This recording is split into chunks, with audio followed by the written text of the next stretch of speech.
Yay. Okay. Chapter 1. In general, what did you learn from this chapter that you didn't know before? So I guess I felt this chapter, Doing the Right Thing, really drew out for me a different way of thinking, especially with all the scenarios it gave, such as the trolley and the hurricane, and how it almost justified both points. Like why would they price gouge for those in need, but yet at the same time it can be looked at as supply and demand. So I think for me it kind of opened my mind to a different way of thinking about what is the right thing to do, or when is it okay to make those decisions. And I guess that's kind of what I was getting from it. I was really surprised in reading some of them, especially the one with the trolley, when they gave like the two options that you had. For a while, I found myself kind of fighting it. Like, there are definitely more options here, but looking at kind of what he was laying out with either this whole train of people dies, or you throw this like one person in front of the train. Mm-hmm. And I thought, reading that, wow, I don't know what I would do in this situation, but I don't know if I could bring myself to throw someone else in front of the train, but I also wouldn't want to throw myself in front of the train. So it was a really interesting situation that he posed in that story, and it was really thought-provoking. I think also when they're talking about the price gouging in this chapter, was that this chapter? Yeah, it started off with that. And I was really angry with what they were saying. Like, of course, price gouging is wrong. And then he started talking about, well, why is it wrong if it's still following the cost and demand and all those things with economics, and it was really confusing. Right. I wanted to fight it, but I was like, this is a really good thought, I guess. Yeah. So for me, it's the same. Yeah, I felt like what I was getting from this is that there isn't necessarily a right or wrong answer. Mm-hmm. And that's what I think I was having to toy with was, wow, I feel one way, but if I make that decision, it's still, if I push the one guy, it's still wrong. Yeah. Well, and I think that, it was kind of eye-opening, as you had stated, that every situation, it's your perspective on it. So every situation, we feel there should be a right or wrong answer. Mm-hmm. I think that's kind of how we've been brought up, yes. How our society has led us to believe. And this kind of just forced you to pick, and it made me uncomfortable because I don't want to pick. I don't want to do that. But it also just makes you think, if you are the price gouger, okay, so yes, you've inflated these prices, and you're charging a lot more for gas, for generators, all these rebuilding materials to the hurricane victims, but yet on the other side, you're a hurricane victim as well, right? Mm-hmm. And so you're a business owner. So what does your loss look like compared to what the average citizen was? Mm-hmm. So, if you look at it from that perspective, well, maybe he's just trying to recoup, his costs from his losses. So yeah, that's true too. Moral dilemma. It is. Mm-hmm. Yeah. The internal conflict. I like that. Yeah. What's number 2? Did we agree or disagree with the author? Why or why not? I don't know if I could say one way or the other right now, if I agree or disagree. I think that, especially with all these different circumstances, I was so torn between all of these different situations and still just kind of fighting my own thoughts and opinions. Exactly with what you said, like, there is no right or wrong in any of these situations, and everything is a bad decision when looking at these circumstances that he laid out. And so I don't know if I can agree or disagree yet with something. Yeah, I don't have a blanket consensus on whether I just flat out agree with everything that was stated in the book or disagree, but there are certainly parts of the book that I do agree with. And one of the statements, I think this is still in the first chapter, and he's talking in the moral dilemmas section on page 27, how elections are won on disagreements and stuff. But at the bottom of that page, it says, you know, sometimes an argument can change our minds. And that, to me, I do agree with that statement, because a lot of times we make decisions based on what we know. And if we do have an argument or discussion, then we are presented information that we didn't have in our, you know, database before. So, you know, you walk in thinking price gouging is horrible, but then you listen to the person who did it and you find out the rest of that story, and then you walk out, oh, maybe he's not such a bad guy. Yeah. To follow that, on the top of page 28, I was looking at here, moral reflection emerges naturally from an encounter with a hard moral question. And I do agree with that. I think, you know, a lot of times you feel like, oh, if that happened to me, I would do this. But until you're in that situation, you might not know. Because there's the emotion and the intensity, you know, and some people freeze up, and would they do anything? Or would they, you know, get hit by the train themselves just because they're so indecisive? Like the woman that, well, I heard a story, was a train track. I don't know if it was something we read, but she was trying to cross the train tracks, and she got caught in between the two signs, and she froze. She could not make the decision to get out of her car because she couldn't move her car. And there was somebody behind her that got out of his car and came and drove her out of her car. Now, is that really moral? I mean, nobody else is going to die if you don't get out of your car. He had the moral decision. Do I watch this woman get killed by this train, or do I get out of my car and save her life? He got out of his car and saved, he saved her life. So, but that's when you tie in the emotions and the rest of the big picture. None of us would know. We think we know what we would do, but none of us can say for sure that that would be absolute.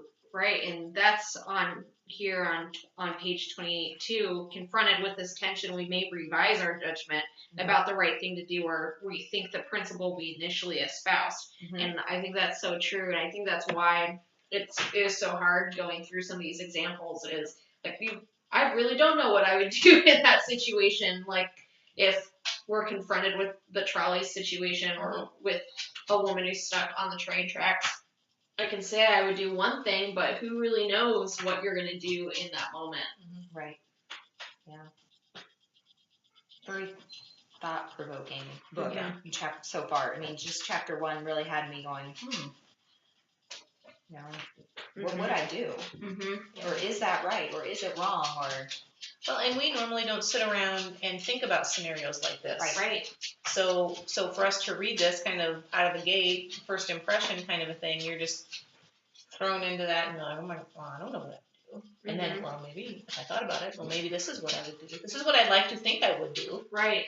And then the train or the bus, the trolley one, I don't want to make that choice. Right. I don't want to put a higher value on somebody else's life than another person. So. Absolutely. Now you fill the trolley with my family. Right. Then I might throw a stranger. Yeah, I'm so sorry. That didn't land nicely. I'm trying to hit that grass over there. Sorry. Or if your only option is your like best friend or your sibling and a trolley full of strangers, I'm not gonna throw my best friend in front of the trolley. Or I've just been diagnosed with terminal cancer and I know I'm dying, and I can die saving this trolley of people. Just like the Grey's Anatomy scenario. Exactly. So, question 6. Is that what we're gonna look at? Okay.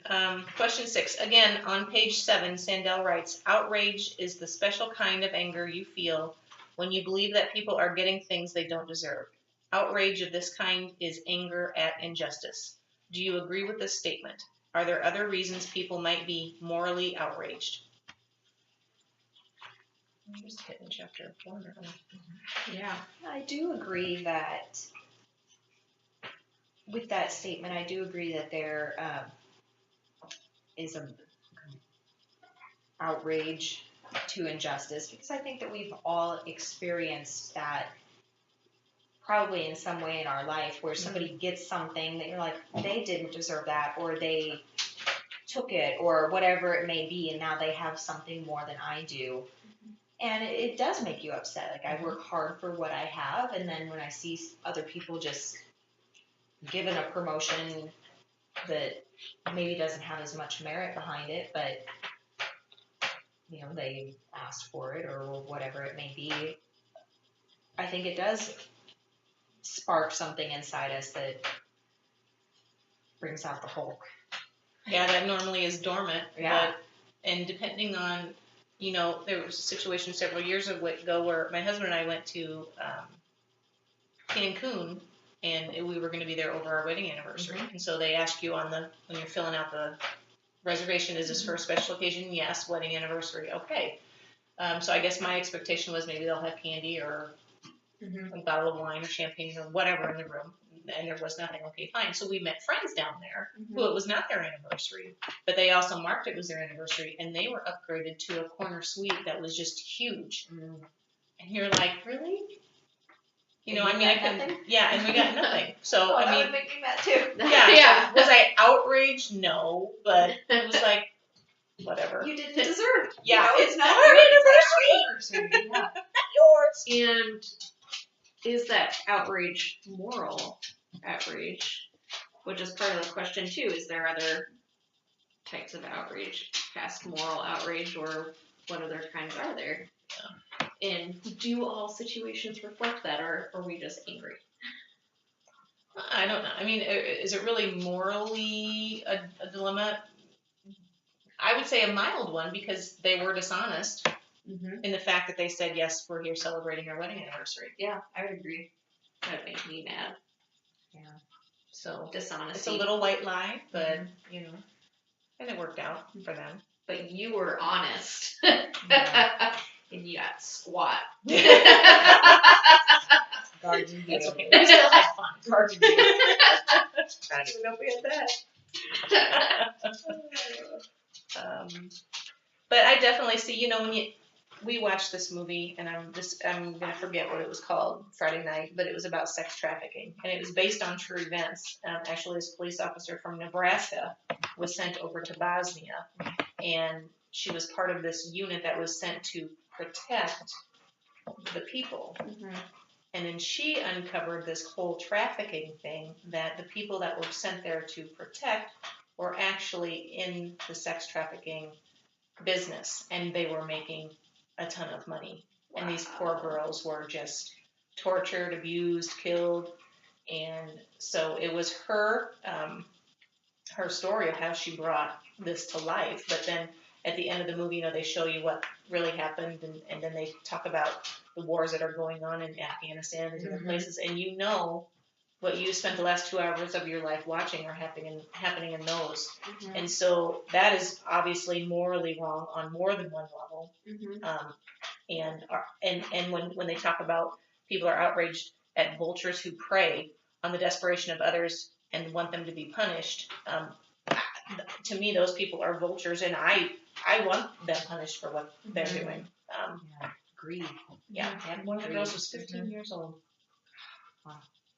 Isn't that outrageous? I read once when I was doing my undergrad, we had one of my classes focused several times on sex trafficking, because it's very big in Iowa, unfortunately. The average age of someone in sex trafficking is like 9 years old. Yeah. And that's just the average. So the youngest is younger than 9. Jeez. It's crazy. Yeah, and this guy I don't remember how he got these 2 girls into his place. But the one girl was actually the bad guy's wife's niece. And so she knew where she was going at. She did nothing to stop it. But he was taking their photos, so I don't know if it was like a modeling. Yeah, I think Yeah. So here, let me take your picture, well, you know, and then, yeah. And the living conditions they were kept in. Dog. Outraged. Yeah, my dog is outraged.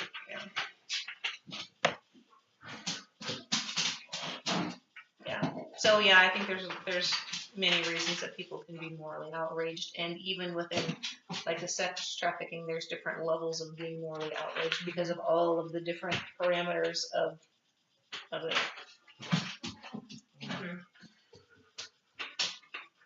Yeah, I think you're right. There are a lot of different parameters depending also on what morally will make you the most upset. Right? Yeah. But to be sent there to protect people and then be the abuser and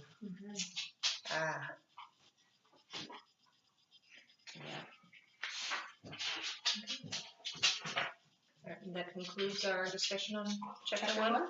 Okay. All right. I'll push through it.